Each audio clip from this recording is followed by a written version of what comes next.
الحمد لله نحمده ونصلي ونسلم على رسوله الكريم أما بعد فأعوذ بالله من الشيطان الرجيم بسم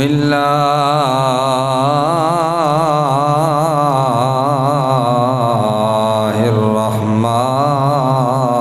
الرحمن الرحيم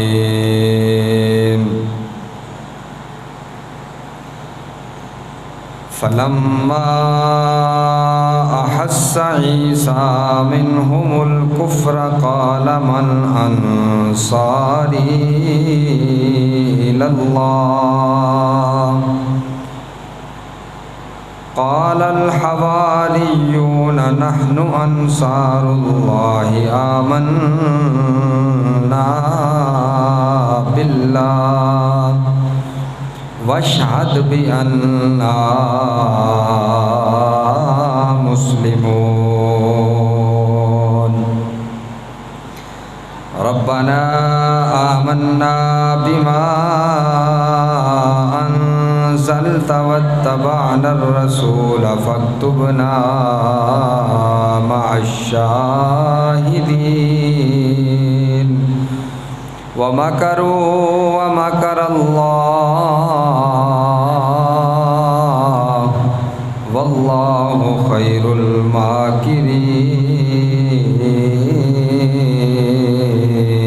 الماكرين صدق الله العظيم وصدق رسوله النبي الكريم الأمين المكين الرحيم ونحن على ذلك لمن الشاهدين والشاكرين والحمد لله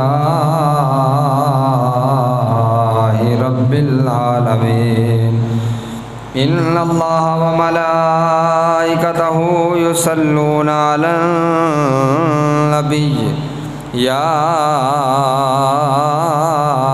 أيها الذين آمنوا صلوا عليه وسلموا تسليما الصلاة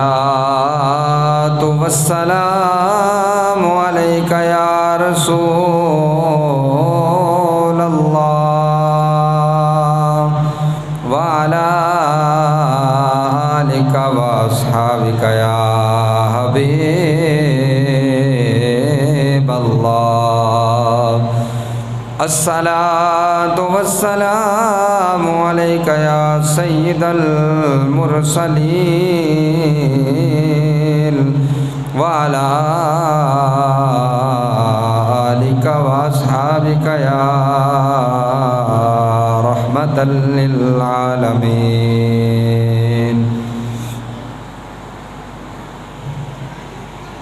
کچھ نہیں مانگتا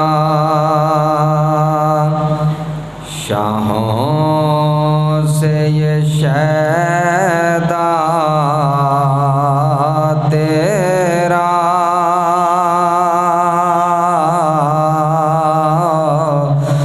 کچھ نہیں مانگتا شاہوں سے یہ شیدا تیرا اس کی دولت ہے فقط نقش کف پا تیرا اس کی دولت ہے فقط نقش کف پا تیرا کچھ نہیں مانگتا پورے قد سے جو کھڑا ہوں تو یہ تیرا ہے کرم، پورے قد سے جو کھڑا ہو تو یہ تیرا ہے کرم، مجھ کو جھکنے نہیں دیتا ہے سہارا تیرا، مجھ کو جھکنے نہیں دیتا ہے سہارا تیرا، کچھ نہیں مانگتا، ایک بار اور بھی طیبہ سے فلسطین میں آ، ایک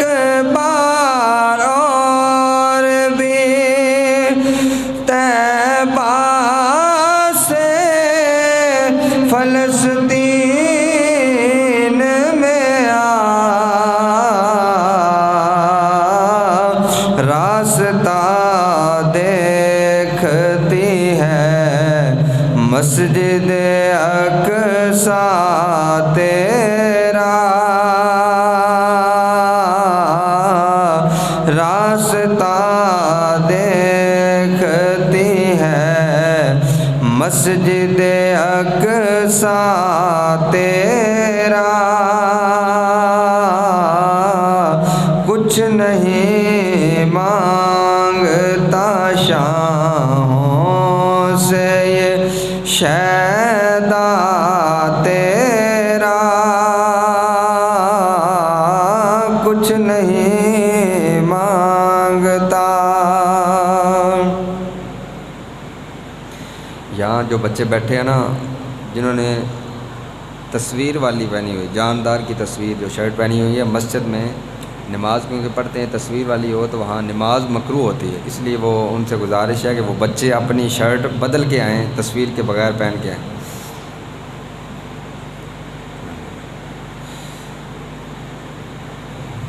اللہ تبارک و تعالیٰ کی حمد و ثنا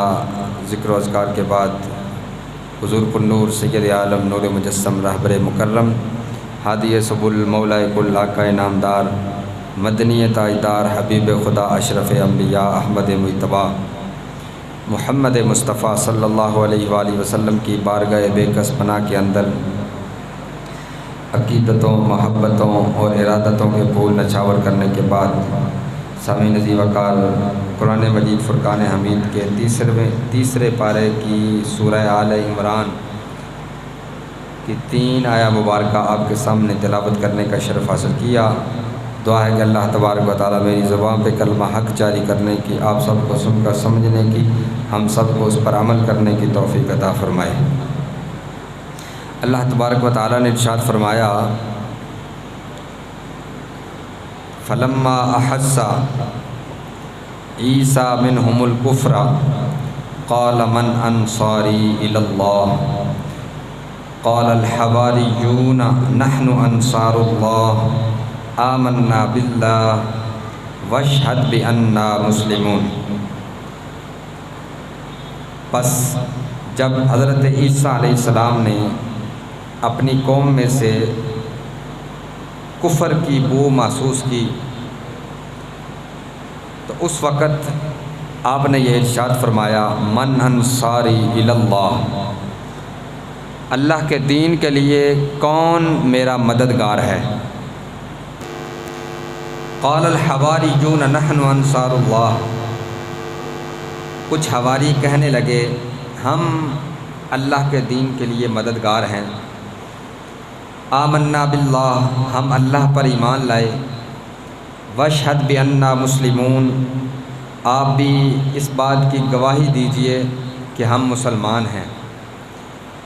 ربنا آمنا بما انزلتا، اے ہمارے رب ہم ایمان لے کے آئے، وہ حواری کہتے ہیں، اس پر جو تو نے نازل فرمایا، واتبعنا الرسول، اور ہم نے رسول کی یعنی حضرت عیسیٰ علیہ السلام کی اتباع کی، فاکتبنا مع الشاہدین، اے اللہ تو ہمیں گواہی دینے والوں میں سے لکھ دے، یعنی جنہوں نے تیری گواہی دی ہے تو ایک ہے، ان کے ساتھ ہمیں بھی لکھ دے۔ وَمَكَرُوا وَمَكَرَ اللَّهُ، ان کافروں نے خفیہ تدابیر اختیار کی، وَمَكَرَ اللَّهُ، اللہ نے بھی خفیہ تدبیر اختیار کی، وَاللَّهُ خَيْرُ الْمَاكِرِينَ، اللہ تبارک و تعالی تمام خفیہ تدابیر اختیار کرنے والوں سے بڑھ کر تدابیر اختیار کرنے والا ہے۔ سامعین عزیز وقار، میں نے سابقہ جمعہ میں یہ بیان کیا تھا کہ حضرت عیسیٰ علیہ السلام نے اپنی نبوت کا اعلان کیا، آپ نے معجزات کا اظہار کیا، آپ کے ہاتھ سے معجزات کافی سرزد ہوئے، 5 بڑے معجزے میں نے ذکر کیے، لیکن بنی اسرائیل کی قوم کیونکہ سخت تھی، ان کے اندر دل تاریک تھے، دل میں سختی تھی، شدت تھی، انہوں نے حضرت عیسیٰ علیہ السلام سے جب وہ عاجز آ گئے، دنیا میں بھی یہ معاملہ ہوتا ہے، کسی سے انسان عاجز آتا ہے نا، اس کا مقابلہ نہیں کر سکتا، پھر اس کے خلاف پروپیگنڈے کرتا ہے، بکواس کرتا ہے، اس کی عزت اچھالتا ہے، یعنی اس کا مقابلہ نہیں کر سکتا تو پھر باتوں میں اس کی مقابلہ کرتا ہے، اس کے پیٹھ پیچھے برائیاں بیان کرتا ہے اور کوشش کرتا ہے کہ کسی نہ کسی کے اس کے خلاف ہی رہتا ہے۔ بنی اسرائیل کی قوم جب معجزات سے تو عاجز آ گئی، آپ کا مقابلہ نہ کر سکی، تو انہوں نے اب بکواسات کرنے شروع کر دی، حضرت عیسیٰ علیہ السلام پر تہمتیں لگانی شروع کر دی، حضرت آپ کی والدہ حضرت مریم علیہ السلام پر تہمت لگانی شروع کر دی، حتیٰ کہ حضرت عیسیٰ علیہ السلام ایک دفعہ آپ گلی میں گشت کر رہے تھے، تو آپ جا رہے تھے تو لوگوں نے آپ پر باتیں اچھالیں، آپ پر طعنہ زنی اختیار کی، آپ پر مختلف قسم کی بکواسات کی حضرت عیسیٰ علیہ السلام پر، تو آپ نے رب کی بارگاہ میں فریاد کی، مولا اب میرے صبر کا پیمانہ لبریز ہو چکا ہے، اللہ کی بارگاہ میں دعا کی، یا اللہ یہ جو بکواس کرنے والے ہیں ان سب کو سور بنا دے۔ اللہ تبارک و تعالیٰ کے نبی کی زبان سے یہ الفاظ نکلے تھے تو وہ سارے کے سارے جو آپ پر بکواسات کر رہے تھے سب سور اور خنزیر بن گئے۔ یہ بات جب ہوئی تو لوگوں پر خوف طاری ہو گیا، دہشت طاری ہو گئی، ڈر پیدا ہو گیا لوگوں کے اندر کہ عیسیٰ علیہ السلام مستجاب الدعوات ہیں، اللہ ان کی دعا کو قبول کرتا ہے، ان کی ایک دعا سے اتنے بندے سور بن گئے ہیں۔ یہ بات پورے علاقے میں پھیل گئی۔ اس علاقے کا جو بادشاہ تھا، یہودیوں کا بادشاہ، وہ بھی حضرت عیسیٰ علیہ السلام کا مخالف تھا۔ اس تک جب یہ بات پہنچی تو اس کا ایک ساتھی کہتا ہے، بادشاہ کو کہتا ہے کہ تو بھی اس کے خلاف ہے عیسیٰ کے، اب تو اپنی خیر بنا، اس نے تیرے لیے اگر بد دعا کر دی تو ہو سکتا ہے تجھے کیا بنا دے، اپنی تو خیر بنا۔ وہ بادشاہ بھی ڈر گیا، اس نے مختلف تدابیر اختیار کی، جہاں اللہ تبارک و تعالیٰ نے یہ فرمایا وَمَكَرُوا وَمَكَرَ اللَّهُ وَاللَّهُ خَيْرُ الْمَاكِرِينَ، انہوں نے خفیہ تدابیر اختیار کی۔ کیا تدابیر اختیار کی؟ انہوں نے یہ پروگرام بنایا کہ حضرت عیسیٰ علیہ السلام کو قتل کر دیا جائے، نعوذ باللہ۔ جب یہ پروگرام طے ہوا تو اس وقت بادشاہ نے، جو بنی اسرائیل کا بادشاہ تھا یہودیوں کا، اس نے ایک تطیانوس نامی شخص کو یہ منتخب کیا قتل کرنے کے لیے۔ اس سے پہلے حضرت عیسیٰ علیہ السلام تک یہ بات پہنچ چکی تھی کہ مجھے ایک بندہ چند سکوں کے عوض مجھے کل بیچ دے گا۔ کیوں آپ نے یہ فرمایا تھا کہ جس آدمی کو اس بادشاہ نے منتخب کیا تھا نا عیسیٰ علیہ السلام کو قتل کرنے کے لیے، اس کا نام تھا تطیانوس، اور وہ بظاہر عیسیٰ علیہ السلام کے ساتھ تھا، یعنی منافق تھا، بظاہر حضرت عیسیٰ علیہ السلام کے گن گاتا تھا، ان کے گیت گاتا تھا، ان کی تعریفیں کرتا تھا، بظاہر حضرت عیسیٰ علیہ السلام کے ساتھ تھا، لیکن اندر سے منافق تھا، اندر سے وہ یہودیوں کے ساتھ ملا ہوا تھا، بنی اسرائیل کی قوم کے ساتھ ملا ہوا تھا۔ تو آپ نے اسی لیے کہا کہ کل ایک بندہ مجھے چند سکوں کے عوض بیچ دے گا۔ تو وہی بات ہوئی حضرت عیسیٰ علیہ السلام کو قتل کرنے کے لیے سازش ہوئی۔ بادشاہ نے کہا کہ تم نے یا کسی سے قتل کروا دو یا خود قتل کرو، تاکہ یہ نہ رہے گا بانس نہ بجے گی بانسری، مجھ تک پہنچنے سے پہلے اس کا کام تمام کر دو۔ تطیانوس اپنے چند ساتھی لے کے حضرت عیسیٰ علیہ السلام کی قیام گاہ کی طرف جب آیا تو اس وقت اس کے ساتھ ساتھی تھے، اس نے اپنے ساتھیوں کو باہر کھڑا کیا۔ حضرت عیسیٰ علیہ السلام کمرے کے اندر تھے، آپ کھڑکی کے ذریعے اللہ تبارک و تعالیٰ نے آپ کو آسمان پہ اٹھا لیا، وہاں سے اپنی قیام گاہ سے کھڑکی کے ذریعے آپ آسمان پر تشریف لے گئے۔ جب یہ تطیانوس اندر داخل ہوا تو اس وقت اندر داخل ہوا، دیکھتا ہے ارد گرد کوئی بندہ نہیں ہے، حالانکہ انہیں یقین تھا کہ حضرت عیسیٰ اندر ہی ہیں، لیکن جب وہ اندر داخل ہوا تو وہاں کوئی نہیں ہے۔ اللہ کا کرنا ایسا ہوا، اللہ تبارک و تعالیٰ نے حضرت عیسیٰ علیہ السلام جیسی شکل اس تطیانوس کی بنا دی۔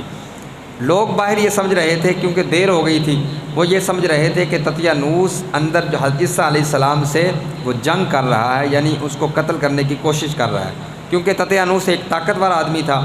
سب کے خیال میں تھا کہ وہ حضرت عیسیٰ علیہ السلام کو ضرور قتل کر کے ہی باہر نکلے گا۔ وہ یہ سمجھ رہے تھے کہ شاید جنگ میں دیر ہو گئی ہے، اس لیے وہ باہر نہیں آ رہا۔ کچھ دیر بعد وہ تطیانوس باہر نکلا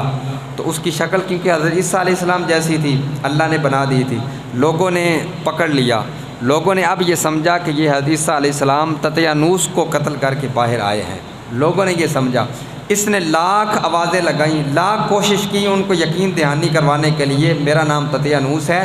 میں عیسیٰ نہیں ہوں، تم مجھے خواہ مخواہ پکڑ کے مجھے خواہ مخواہ پریشان کر رہے ہو، میں عیسیٰ نہیں ہوں۔ تو لوگ کہتے ہیں کہ ایک تو نے ہمارے ساتھی تطیانوس کو قتل کر دیا ہے، دوسرا اب وہ اویلا کرتا ہے، ہمیں دھوکہ دیتا ہے۔ انہوں نے اس تطیانوس نامی شخص کو پکڑ کر سولی پہ چڑھا دیا۔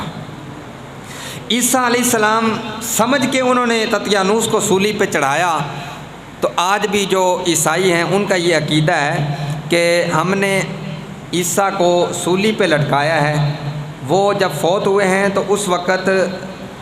جب فوت ہو گئے ہیں تو اللہ تبارک و تعالیٰ نے دوبارہ انہیں زندہ کر کے پھر آسمان پہ اٹھایا ہے، یعنی عیسائیوں کا یہ عقیدہ ہے۔ پہلے انہوں نے سولی پہ لٹکایا ہے، اس کے بعد اللہ تبارک و تعالیٰ نے ان کی میت کو دوبارہ زندہ کیا ہے، پھر وہ آسمان پر تشریف لے گئے ہیں۔ یہ عیسائیوں کا عقیدہ ہے، اس لیے وہ آج بھی صلیب کو پوجتے ہیں اور وہ پوج کر اپنے گناہوں کا اسے کفارہ سمجھتے ہیں وہ صلیب کو۔ تو حضرت ذی وقار تطیانوس نامی شخص کی شکل جب بنی، اس نے لاکھ کوشش کی، انہوں نے ایک نہ سنی، اسی کو سولی پہ لٹکا دیا۔ ہاتھ کی والدہ حضرت عیسیٰ علیہ السلام کی والدہ کو جب پتہ چلا کہ میرے بیٹے کو سولی پر چڑھا دیا ہے، انہوں نے تطیانوس نامی شخص کی لاش کو سولی پہ لٹکایا تو وہیں لٹکا رہنے دیا، وہاں سے اتارا نہیں۔ حضرت مریم علیہ السلام کو جب پتہ چلا، آپ اپنے گھر سے چلیں اور یہاں آ کے اپنے بیٹے کے ساتھ لپٹ لپٹ کر روتیں اور رو رو کر روز آپ کے پاس آتی۔ چند دن آپ آتی رہیں، حتیٰ کہ 7ویں دن اللہ تبارک و تعالیٰ نے حضرت عیسیٰ علیہ السلام کو کہا کہ جاؤ اب زمین پر اور جا کے اپنی والدہ کو تسلی دو، اور تسلی دو کہ میں زندہ ہوں، جس کو سولی پہ لٹکایا گیا ہے وہ میں نہیں ہوں، وہ کوئی اور ہے۔ اللہ تبارک و تعالیٰ کے حکم پر حضرت عیسیٰ علیہ السلام زمین پر تشریف لائے، ایک پہاڑ پر آپ جلوہ گر ہوئے۔ جب آپ پہاڑ پر جلوہ گر ہوئے تو وہ پہاڑ روشن ہو گیا، اس کی روشنی دور دور تک پھیل گئی، کیونکہ ایک نبی کا نور تھا، نبی کے نور سے اللہ تبارک و تعالیٰ نے پہاڑ کو روشن کر دیا۔ اب آپ نے اپنی والدہ کو بلوایا اور ان حواریوں کو بلوایا جنہوں نے کہا تھا نحن انصار اللہ، ہم اللہ کے دین کے لیے مددگار ہیں تمہارے، وہ 12 تھے۔ ان 12 حواریوں کو بھی آپ نے بلوایا اور اپنی والدہ کو بھی بلوایا۔ جب والدہ آئیں تو سب سے پہلے آپ سے لپٹ کر رونے لگی اور کہا کہ اے عیسیٰ تم کدھر چلے گئے تھے؟ آپ نے اس وقت اپنی والدہ کو بتایا، اے میری پیاری والدہ، وہ جو سولی پر شخص لٹک رہا ہے وہ کوئی اور ہے، وہ یہودیوں کا کوئی آدمی ہے، مجھے تو اللہ تبارک و تعالیٰ نے آسمانوں پہ اٹھا لیا تھا، میں نہیں ہوں۔ تسلی دی۔ تسلی دینے کے بعد آپ نے وہ 12 حواریوں کو، حواری کہتے ہیں ساتھی جو ایمان لانے والے، حضرت عیسیٰ علیہ السلام کے پر جو ایمان لانے والے انہیں حواری کہتے ہیں، اور حضور علیہ السلام پر جو ایمان لانے والے انہیں صحابی کہتے ہیں۔ تو حواری 12 حواری تھے، ان کو آپ نے اپنے قریب کیا۔ حضرت عیسیٰ علیہ السلام نے ان میں سے ایک ایک کی ڈیوٹی لگائی، تو فلاں جگہ پہ جائے گا، جس طرح کہ تو گجرات جائے گا، تو لالا موسیٰ جائے گا، تو لاہور جائے گا، تو ملتان جائے گا، تو کراچی جائے گا، تو فلاں جگہ جائے گا، یعنی ان سب کی ڈیوٹی لگائی کہ تم نے فلاں فلاں جگہ پہ جا کے تبلیغ کرنی ہے۔ دین کی تبلیغ کی 12 حواریوں کی ڈیوٹی لگائی۔ ڈیوٹی لگا کے اپنی والدہ سے مل کر آپ جانے لگے۔ والدہ نے آواز دی، بیٹا کہاں جا رہے ہو؟ کہا اماں جان اب میں جا رہا ہوں، اب میری اور آپ کی ملاقات قرب قیامت یعنی قیامت کے دن ہوگی، یہاں اب میری اور تمہاری ملاقات نہیں ہوگی۔ وہاں سے حضرت عیسیٰ علیہ السلام اپنی والدہ سے جدا ہو گئے۔ جب آپ اپنی والدہ سے جدا ہو گئے، آپ پھر دوبارہ چلے گئے، والدہ کو بھی تسلی ہو گئی، اصل واقعے کا پتہ چل گیا۔ اب آئیں وہ حواری کون تھے، 12 جو حواری ہیں وہ کس طرح مسلمان ہوئے۔ آپ کی والدہ نے ایک دفعہ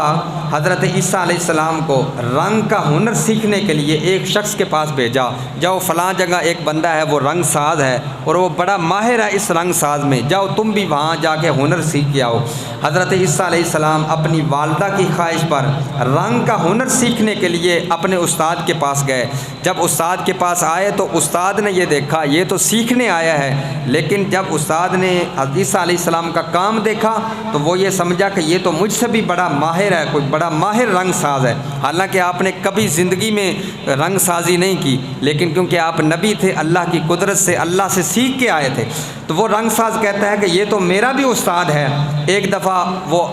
عیسیٰ علیہ السلام کا جو استاد تھا رنگ ساز، وہ بظاہر کسی کام کرنے کے لیے کسی اور کام گیا، تو اس نے عیسیٰ علیہ السلام کی ڈیوٹی لگائی کہ یہ 12 برتن پڑے ہیں،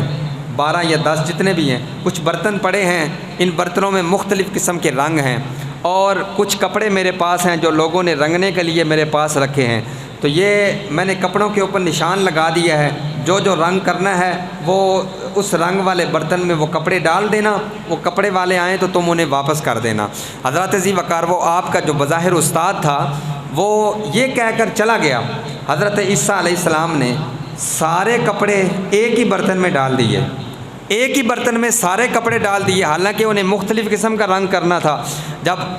وہ آیا رنگ ساز آیا، جو استاد تھا وہ رنگ ساز آیا تو اس نے دیکھا کہ سارے کپڑے ایک ہی برتن میں پڑے ہیں، وہ اپنا سر پکڑ کر نیچے بیٹھ کر رونے لگ پڑا۔ اس نے کہا کہ میں اتنا غریب آدمی ہوں، میں لوگوں کو جرمانہ کیسے بھروں گا؟ لوگوں کو یہ جو کپڑے بڑے ماہر ہیں، یہ قیمتی ہیں، میں ان کو یہ کپڑوں کی قیمت کیسے ادا کروں گا؟ تو نے سارے کپڑے ایک ہی رنگ کر دیے ہیں۔ تو حضرت ذی وقار حضرت عیسیٰ علیہ السلام آپ وہاں مسکرائے، ہنسے، آپ نے کہا کہ پریشان نہ ہو، یہ کپڑے نکال، اور جب نکالو تو اس وقت اسم اعظم کا نام لے کے نکالنا، لفظ اللہ کہہ کر کپڑوں اللہ کا نام لے کر کپڑوں کو باہر نکالو، جو تم نے کپڑوں پر نشان لگائے تھے، جس طرح کا تم نے رنگ کرنا تھا وہ رنگ ہو کر باہر نکلے گا انشاءاللہ۔ جب اس رنگ ساز نے ایک ہی برتن سے جب وہ سارے کپڑے باہر نکالے، اللہ رب العزت کی قسم ہے وہ سارے کپڑے جب نکلے تھے، جو نشان لگا کے گیا تھا اسی نشان کے مطابق وہ کپڑوں پر رنگ ہوا تھا۔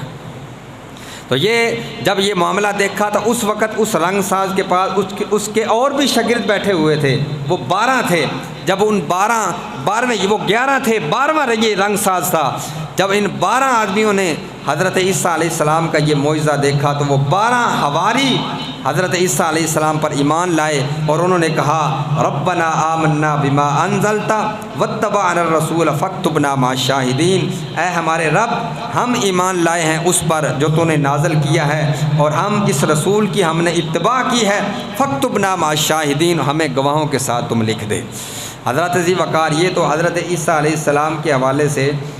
یہ آپ کا معجزہ اور آپ نے کس طرح لوگوں کے ساتھ معاملہ کیا۔ یہاں میں ایک اہم بات میں یہ بتانا چاہ رہا ہوں، اس میں ایک منافقت کی بات آئی ہے کہ وہ تطیانوس نامی جو شخص ہے، جب بھی کسی نے نقصان پہنچایا ہے تو وہ کوئی منافق ہی آدمی تھا۔ آپ تاریخ پڑھ کے دیکھ لیں، حضور علیہ الصلوۃ والسلام آپ کا دور دیکھ لیں، آپ سے پہلے قبر دور، جو بھی کچھ آپ دیکھ لیں، جہاں بھی نقصان ہوا ہے اس وقت نقصان ہمیشہ کسی منافق کے ہاتھ سے ہوا ہے۔ تو اس لیے اللہ تبارک و تعالیٰ نے فرمایا ان المنافقین فی الدرک الاسفل، کافر بھی جہنم میں ہوں گے لیکن جو منافق لوگ ہیں وہ جہنم کے سب سے نچلے درجے میں ہوں گے۔ منافقت اسی کی تفصیل تھوڑی سی میں نے بیان کرنی ہے اور اسی پہ اختتام کرنا ہے۔ منافقت یہ دو قسم کی ہوتی ہے، ایک ہے کفر اور ایمان کی منافقت۔ ایک بندہ ہے وہ بظاہر وہ کفر کا بظاہر وہ زبان سے کلمہ پڑھتا ہے لیکن اس کے دل میں کفر ہے، دل سے وہ کلمہ نہیں پڑھتا۔ اگر کوئی بندہ دل سے کلمہ نہ پڑھے زبان سے کلمہ پڑھے وہ منافق ہے۔ اگر کوئی بندہ دل سے کلمہ پڑھے زبان سے کلمہ نہ پڑھے وہ بندہ کافر ہے، چاہے وہ دل سے جتنا جو مرضی اقرار کر لے لیکن وہ زبان سے جب تک اقرار نہیں کرتا کلمہ پڑھتا نہیں ہے وہ کافر ہی سمجھا جائے گا۔ لیکن اگر وہ زبان سے پڑھتا ہے دل سے نہیں پڑھتا تو وہ منافق ہے۔ یہ ہے ایمان اور کفر کے حوالے سے منافقت۔ یہ تو اس وقت تھی جب حضور علیہ الصلوۃ والسلام کے صحابی تھے یا جو نبیوں کی جو امت تھی۔ ایک ہوتا ہے عملی منافقت جس میں عمل کی منافقت ہوتی ہے، کفر کی منافقت یہ بھی بری ہے، اور انسان مسلمان ہو کر عملی منافقت اپنے اندر رکھے یہ بھی ایک بری چیز ہے۔ حضور نبی کریم صلی اللہ علیہ وآلہ وسلم نے ارشاد فرمایا کہ انسان کا ظاہر اور باطن ایک جیسا ہونا چاہیے، اور قرآن پاک میں بھی یہ ارشاد ہے قل انما حرم ربی الفواحش ما ظہر منہا وما بطن، اے محبوبی نے کہہ دیجئے کہ میرے رب نے تم پر وہ سارے فحش کام حرام کر دیے ہیں جن کا تعلق چاہے ظاہر سے ہے یا جن کا تعلق چاہے باطن سے ہے۔ اب انسان کا تعلق ایک تو بندے کے ساتھ ہوتا ہے، بندے سے جب ملے ایک بندے کے ساتھ ہوتا ہے، اور ایک انسان کا تعلق رب کے ساتھ ہوتا ہے۔ نہ اسے بندے کے ساتھ کوئی منافقت کرنی چاہیے نہ اسے رب کے ساتھ کوئی منافقت کرنی چاہیے۔ بندے کے ساتھ اگر منافقت کرے گا پھر بھی رب دیکھ رہا ہے، اگر وہ انسان اپنے رب کے ساتھ منافقت کرنے کا اظہار کرے گا اللہ تو پھر بھی یقیناً دیکھ ہی رہا ہے۔ بندے کے ساتھ منافقت کرنے کا مطلب یہ ہے کہ ایک بندہ جب کسی بندے کو ظاہری ملتا ہے تو اس کو بڑے اچھے طریقے سے ملتا ہے، خندہ پیشانی سے ملتا ہے، جس طرح کہ وہ تطیانوس حضرت عیسیٰ علیہ السلام سے ملتا تھا تو بڑے اچھے طریقے سے ملتا تھا، ان کی تعریفیں کرتا تھا۔ لیکن جب وہ بندہ اس سے غائب ہوتا ہے اس کی بدگوئی کرتا ہے، اس کی غیبت کرتا ہے اور اس کے خلاف مختلف قسم کے بکواسات کرتا ہے، حضرات عزیز وقار وہ بندہ مومن نہیں وہ بندہ منافق ہے۔ مومن وہ ہے کہ جب کسی شخص سے ملتا ہے ظاہر سے بھی خندہ پیشانی سے ملتا ہے، لیکن جب وہ اس سے خفیہ طریقے میں غائبانہ طور پر یعنی اس سے غائب ہوتا ہے تو اس وقت بھی اس کے دل سے اپنے مومن بھائی کے لیے دعا ہی نکلتی ہے۔ اور حدیث پاک میں آتا ہے کہ جو بندہ غائبانہ طور پر اپنے مومن بھائی کے لیے دعا کرتا ہے یا اللہ اس کے رزق میں کشادگی کر، یا اللہ اس کے گناہ کو معاف کر دے، یا اللہ اسے بیماری سے شفا عطا فرما دے، یا اللہ اس کو مال دے دے، یعنی جو بھی دعا مانگتا ہے وہاں اللہ کی طرف سے فرشتہ اس کے پاس آ کے مقرر ہوتا ہے، آ کے کھڑا ہوتا ہے۔ وہ بندہ مسلمان بھائی کے لیے جو اچھے کلمات کہہ رہا ہوتا ہے وہ فرشتہ اس کے پاس کھڑا ہو کے کہتا ہے یا اللہ یہ جو اپنے بھائی کے لیے مانگ رہا ہے اس کو بھی وہی دے دوں۔ یعنی اتنا فضیلت ہے بندہ جو اپنے مسلمان بھائی کے لیے جو کچھ مانگتا ہے۔ یہ انسان کا انسان کے ساتھ تعلق یعنی اس ظاہر بھی اس کا ایک جیسا ہو باطن بھی ایک جیسا ہو۔ لیکن اب آئیں اللہ تبارک و تعالیٰ کے ساتھ جو انسان کا تعلق ہے، اللہ نے جو ہم پر احکام نازل فرمائے ہیں اس کا کیا حوالہ ہے۔ حضرات ذی وقار اللہ تبارک و تعالیٰ نے ارشاد فرمایا اے لوگو تہاڈا ظاہر تہاڈا باطن بھی ایک جیسا ہونا چاہیے، تہاڈا ظاہر بھی ایک جیسا ہونا چاہیے، باطن اور ظاہر وچ فرق نہیں ہونا چاہیے۔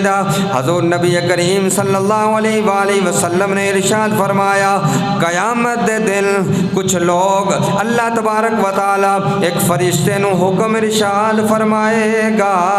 اس حکم ارشاد فرمائے گا کچھ لوگاں نو جہنم وچوں کڈ کے لے آؤ، جہنم وچوں کڈ کے انہوں جنت دی طرف لے جاؤ۔ اللہ دے حکم دے مطابق او فرشتہ انہاں چند لوگاں نو جہنم وچوں کڈ کے جنت دی طرف لے جا رہا ہوئے گا۔ جدوں وہ لوگ جنت دی طرف جا رہے ہون گے، جدوں جنت دے بالکل قریب جان گے، اللہ تبارک و تعالیٰ دی جنت دی خوشبو سونگن گے، جنت دے محلات ویکھن گے، جنت دیاں نعمتاں ویکھن گے جڑیاں جنتاں واسطے جنتیاں واسطے تیار کیتیاں گئیاں نے، اے ساریاں نعمتاں بھی ویکھ لین گے، خوشبو بھی سونگ لین گے، لیکن یہ جنت وچ داخل نہیں ہوئے ہون گے۔ اللہ دی طرفوں آواز آئے گی انہاں لوگاں نو ایتھوں واپس لے جاؤ، واپس لے جاؤ، واپس لے جاؤ، انہاں دا جنت وچ کوئی حصہ نہیں۔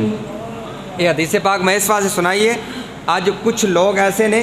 جڑے دنیا دے سامنے تے بڑے اچھے اعمال کرتے ہیں، لیکن جدوں وہ تنہائی وچ ہوندے نے اللہ دے احکام نو بھول جاندے نے، تنہائی وچ وہ گناہ کردے نے، اللہ دے لوگاں دے سامنے وہ اپنے آپ نو حاجی بنا کے پیش کردے نے، تنہائی وچ گناہ کردے نے۔ تے حضرات عزیز وقار اللہ تبارک و تعالی انہاں بندیاں دے بارے فرشتیاں نو آکھے گا انہاں بندیاں نو واپس لے جاؤ، انہاں دا جنت وچ کوئی حصہ نہیں، انہاں نو واپس لے جاؤ۔ حضرات عزیز وقار اس وقت او لوگ رب دی بارگاہ وچ فریاد کرن گے، اے مولا اے ساڈے پروردگار، اسی یہ نعمتاں وی ویکھیاں، اے محلات بھی ویکھے، اے جنت دی خوشبو بھی سنگیے، کاش اے ثواب اے ساریاں نعمتاں ویکھن تو پہلے ہی اسی جہنم وچ ہی رہندے، سانو جہنم وچوں کڈیا نہ جاندا، او ساڈے واسطے زیادہ آسان ہونا سی۔ حضرات عزیز وقار حدیث وچ آندا ہے انہاں لوگاں نو اتنا افسوس ہوئے گا جتنا نہ پہلے لوگاں نے کیتا ہوئے گا نہ بعد وچ لوگ کرن گے۔ دیکھو تسی اج دنیا دے اندر اگر کوئی بندہ کٹھن مرحلے وچ ہوئے، کسی بندے نو پریشانی ہوئے یا تکلیف ہوئے، اس تکلیف وچ رب دی بارگاہ وچ دعا کردا ہے مولا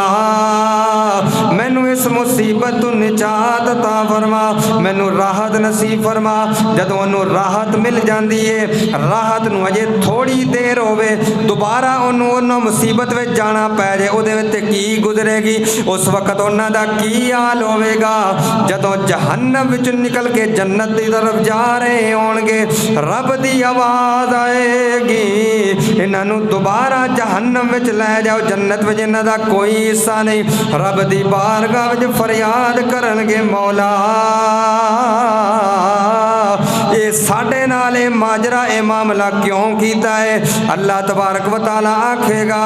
اللہ فرمائے گا اے میں اس واسطے کیتا ہے جدوں تسی دنیا دے اندر تنہائی وچ ہوندے سو، تنہائی وچ تسی میرا مقابلہ کر کے بڑے بڑے گناہ کر دے سو، لیکن جدوں لوگاں دے سامنے آندے سو بڑی عاجزی دا اظہار کر دے سو۔ یہ اللہ تبارک و تعالی آکھے گا جدوں تنہائی وچ ہوندے سو تو گناہ کر دے سو، لوگاں دے سامنے بڑی عاجزی دا اظہار کر دے۔ اتنے لفظ آیا مقابلہ۔ دنیا دا اگر کوئی بادشاہ ہوئے نا، اگر بادشاہ اپنے تخت تے بیٹھے ہوئے اور تخت تے بیٹھ کے بادشاہ اعلان کر دے، لوگاں نو اپنی رعایا نو اعلان کرے اج تو بعد اے کام نہیں کرنا، کسے کام نو منتخب کر کے وہ کہہ دے کہ اے کام نہیں کرنا، او دا ذکر کر کے ایک تے ہے نا کہ وہ لوگ اس بادشاہ دے حکم دی خلاف ورزی بادشاہ تو پسے پشت کرن، بادشاہ نہ ویکھ رہا ہوئے، خلاف ورزی کرن، بادشاہ نو پتہ چلے اور بادشاہ پھر سزا دے۔ لیکن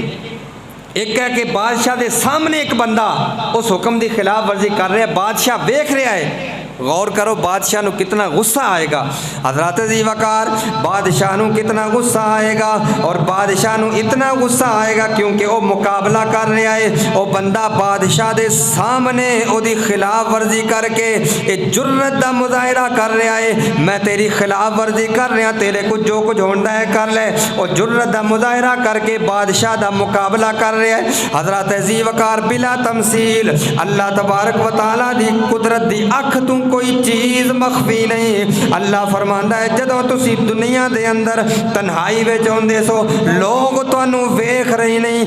نہیں رہے ہوندے سن، اس وقت تسی میرا مقابلہ کردے سو، جیڑا مقام تسی مینوں تنہائی وچ دیندے سو او مقام تسی لوگاں دے سامنے مینوں نہیں دیندے سو۔ دیکھو نا اگر بادشاہ دے سامنے انسان او دی خلاف ورزی کرے، بادشاہ دی عزت نہیں بلکہ بادشاہ دی اپنی طرفوں توہین کر رہا ہے، اللہ تبارک و تعالی فرمائے گا تسی تنہائی وچ میری توہین کر دے سو، میری کوئی عزت نہیں سی، لیکن جدوں لوگاں دے سامنے آندے سو تسی نمازاں بھی پڑھ دے سو، لوگاں دے سامنے سچ بھی بول دے سو، لوگاں دے سامنے صدقہ خیرات بھی کر دے سو۔ حضرات عزیز وقار اللہ کہے گا تسی میری تعظیم کیتی ہے، میری تعظیم نہیں کیتی، تسی لوگاں دی تعظیم کیتی، تسی میری خلاف ورزی کیتی ہے، لوگاں دے حق وچ رہے ہو۔ اج اللہ تبارک و تعالی کہے گا اج میں دو بدبختیاں دا تواڈے سامنے اعلان کر رہا۔ پہلی بدبختی تسی دائمی ثواب تو محروم ہو، دوسری بدبختی تانوں ہمیشہ دا عذاب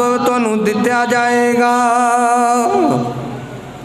دو بدبختیاں دا اللہ تبارک و تعالی آکھے گا اے جڑا تسی کام کردے سو، ایک تے تسی دائمی ثواب تو محروم، اور دوسرا اللہ تبارک و تعالیٰ فرمائے گا تسی ایک طویل عرصے تک جہنم وچ میرا عذاب برداشت کرو گے۔ حضرات عزیز وقار، جتھے اللہ تبارک و تعالیٰ نے جہاں یہ تنہائی میں گناہ کرنے کا اللہ نے جہاں عذاب کا ذکر کیا ہے، وہاں اللہ تبارک و تعالیٰ کے نبی نے ہمیں یہ بھی بتایا ہے جو تنہائی جس کی پاک ہو اللہ اسے اجر کیا دیتا ہے۔ حضور علیہ الصلوۃ والسلام کی حدیث پاک ہے، جو بندہ تنہائی جس کی پاک ہو، جب قیامت کا دن آنے لگے گا لوگ قبروں سے اٹھیں گے تو قبروں سے اٹھتے وقت ان کے پر لگے ہوں گے، ان بندوں کے جن کی تنہائی پاک ہوگی،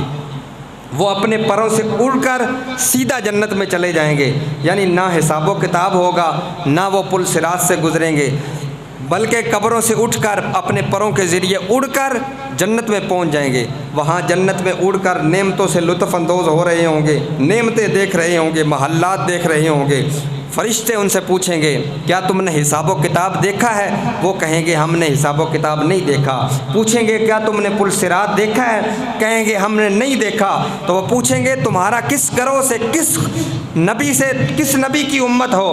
کس امت سے تمہارا تعلق ہے؟ وہ کہیں گے ہم امت محمدیہ میں سے ہیں۔ تو فرشتے پوچھیں گے اب ہمیں یہ بتاؤ کہ تمہارے کون سے ایسے اعمال ہیں، دنیا میں تمہارے اعمال تھے، آج تم نے حساب و کتاب بھی نہیں دیکھا، آج تم نے پل صراط پر سے بھی نہیں گزرے، تم سیدھا قبر سے اٹھ کر جنت میں آ گئے ہو؟ وہ کہیں گے کہ ہمارے اندر دو عادات تھیں۔ پہلی عادت تو یہ تھی کہ اللہ تبارک و تعالیٰ نے جو ہماری قسمت میں لکھ دیا تھا ہم اسی پر راضی رہے ہیں، اور دوسری عادت ہمارے اندر یہ تھی کہ ہماری تنہائی پاک تھی، ہم تنہائی میں بھی اللہ کی نافرمانی کرنے سے حیا کرتے تھے۔ تو وہ فرشتے اللہ رب العزت کی قسم اٹھا کے کہتے ہیں، وہ کہتے ہیں کہ ہم اللہ کی قسم اٹھاتے ہیں یہ جو تمہیں اعزاز ملا ہے کہ تم پروں سے اڑ کر سیدھا قبر سے جنت میں آ گئے ہو، یہ ان دونوں عملوں کی وجہ سے ہی ہے۔ تو حضرات ذی وقار، میں بات کر رہا تھا کہ انسان دنیا میں اس طرح زندگی گزارے کہ اس کا باطن بھی ٹھیک ہو اور ظاہر بھی ٹھیک ہو، اپنے باطن سے بھی رب کو یاد کرے اور ظاہر سے بھی رب کو یاد کرے، تنہائی میں بھی اس کا وہی معاملہ ہو جو اس کا ظاہری معاملہ ہوتا ہے، اللہ کے ساتھ بھی اس کا باطن اور ظاہر ٹھیک ہو، لیکن اگر وہ کسی بندے کے ساتھ ملے اس وقت بھی اس کا ظاہر اور باطن ایک جیسا ہو۔ دعا ہے کہ اللہ تبارک و تعالی ہمیں نفاق والے کاموں سے بچائے، منافقت سے بچائے، ہمیں حقیقی مومن کا نور عطا فرمائے۔ وما علینا الا البلاغ المبین۔